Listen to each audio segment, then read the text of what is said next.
you begin your HTML file, it is very important that you indicate your document type, right?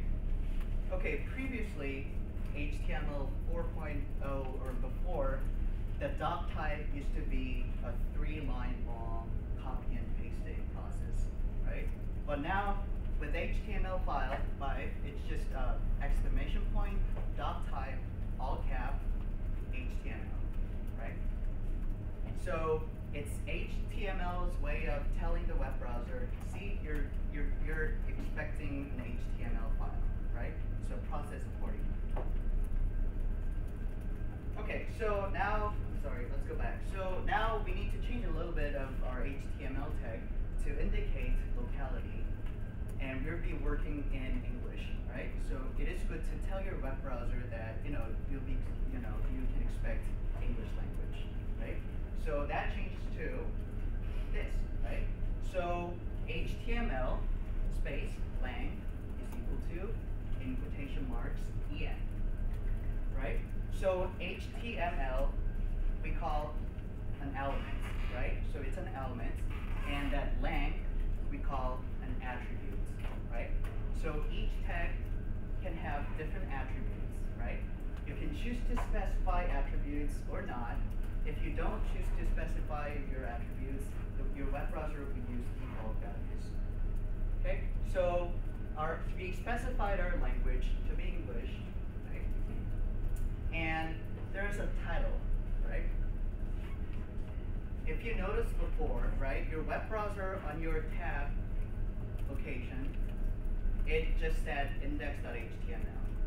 But what if you want to give it a name? What if you want to give your website a title so that your web browser can display it on your wherever that displays your title information, right?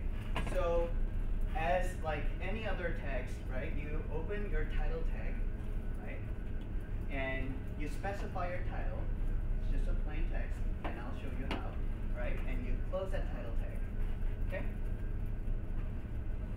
And there's one more important thing, right? Right, so computer handles each character type differently, right? And sometimes when you're dealing with foreign languages and some weird ass characters, your browser may give up, I don't know how to process this particular character, right? So in order to indicate that, you specify that information in your meta tag, right? It's a metadata, it's extra information. Yes? Can you say that again? What you just said, I didn't understand. Am I speaking too softly? No, I just didn't understand. Oh, okay. Yeah. Wait, so in this universe, we have a lot of different languages, right? And some keyboards have weird-ass funky characters that your web browser may not know how to process, right? So by specifying your character sets, right? So a char set is a set of characters that you declare to your browser that you want to work with, right? So UTF-8 is, I believe, Unicode 8-bit information, which includes all Romance languages, so all alphabets and Western languages, right? Should be sufficient enough. All right, so meta tag and title tags go into your head, right? So they don't serve as contents of your website, but they do tell your web browser some very important information about what kind of web page you're trying to build, right? Okay, so let's try that out. Okay, so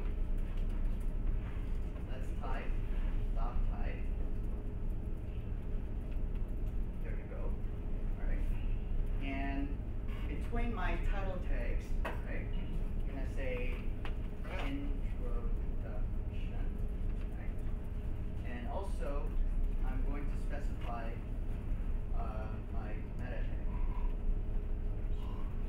Right?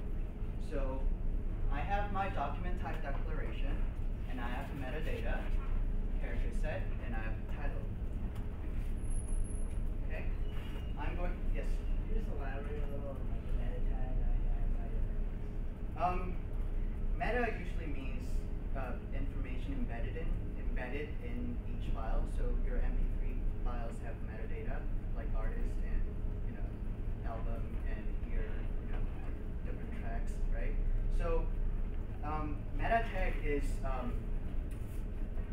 extraneous information to your web browser, and you don't necessarily have to have it.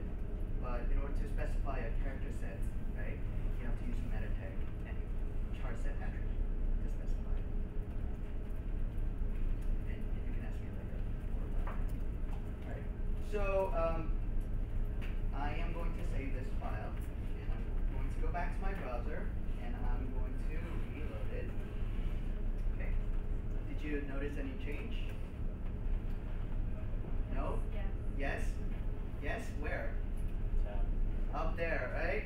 So if you look over here, right? Now it says introduction, right? Instead of like, and you had a question. Does capitalization or how to get things are making this? So indentation doesn't really matter, right? So the way your web browser processes HTML file is strictly by text, right? Opening text and ending text. But those indentation is for your own benefit, right? If you start writing 200 line, 300 line HTML files, it gets a little crazy, right?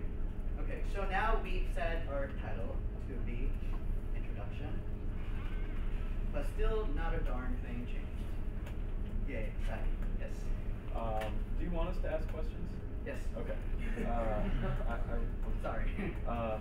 In the character set definition, you have a slash before the closed bracket thing. So this is open and closed at the same time, or what?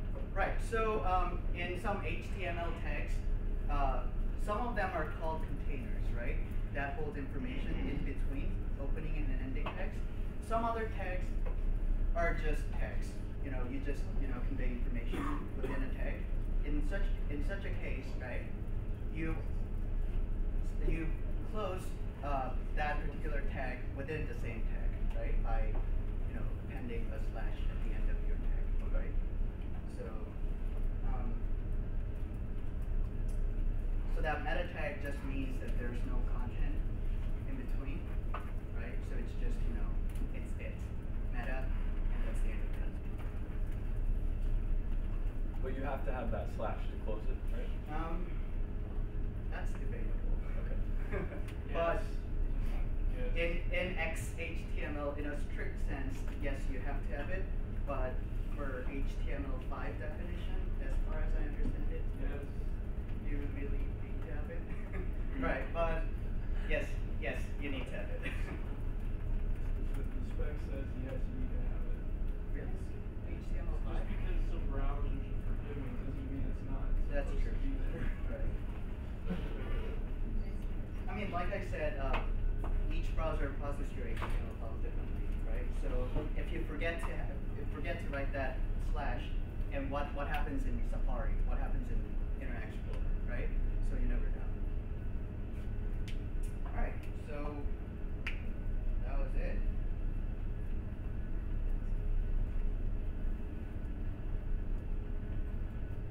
Okay, so what are those tags, right? And we've been writing hello HTML, but what if we want to have some variety? What if we want to underline? What if we want to bold some text? What if we want to have a subscript, right?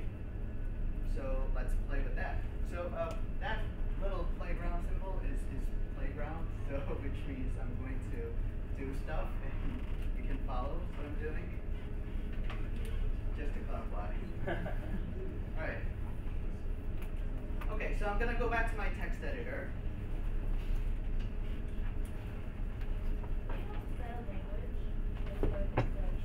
I think the default is your system. Is that right?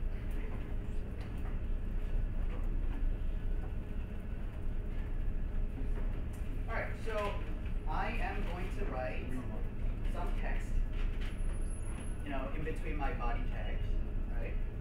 Let's say, so I wrote that, okay?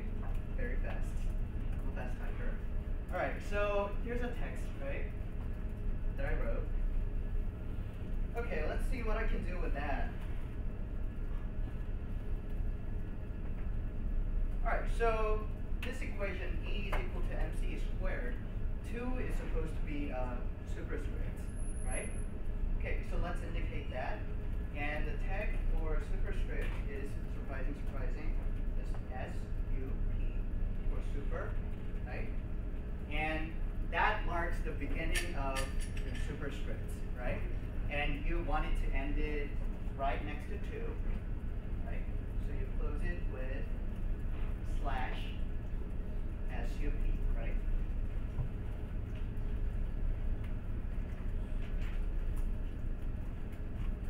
Wait, what is 2 do? It's a part of an equation. E is equal to MC squared. So we want to make it a superscript, right? So it goes up, up. All right. And I want to emphasize that this workshop is very hands-on, right? So I want to italicize and very part, right? To italicize, right? You start a tag with an I for italicize or italic, and you end that with a slash I tag.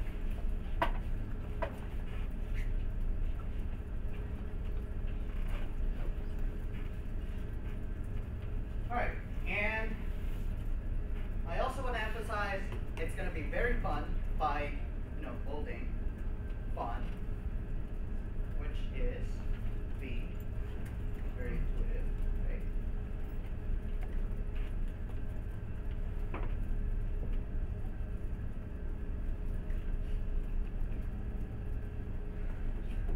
All right, and I want to underline my name because, my name is very important. It's you. Like that.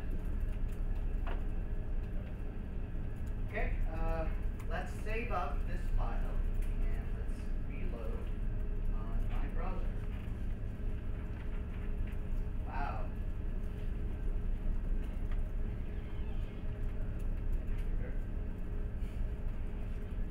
Alright, so that's a better one. Okay, a little tough. Okay, there you go. Alright, so we get underline for Eric, and that square is now a superscript, right? Very hands-on, very is italicized, and fun is now bold. Right? Questions so far? Very, yeah. So if you have a page source for any website, that you just like copy and paste. Yes. Yes. And then save it as Uh, your whole title and then put it on the show it. Yes and no. If it's a static website, the ones we are building now, it's just a text information, it works. But for a web page, it involves a lot of different design aspects, and there are scripts that make your website beautiful. That might not work. So to a certain extent, copying and pasting should work, but if you want to implement the full functionality of your website, it's broken. They're paid. Just to add a comment, I mean, if you look at the source code of a website and copy it and paste it, what you're going to get is the markup. You're going to get the structure of the document. You will not necessarily get the style of it. Because HTML is a markup language. It's all about structure and organization of information. And I think in the next class, we're going to talk about actually style writings. So stay tuned for styling your documents using CSS, right? Next time. All right. So how are you guys doing? Happy so far? All right. Good.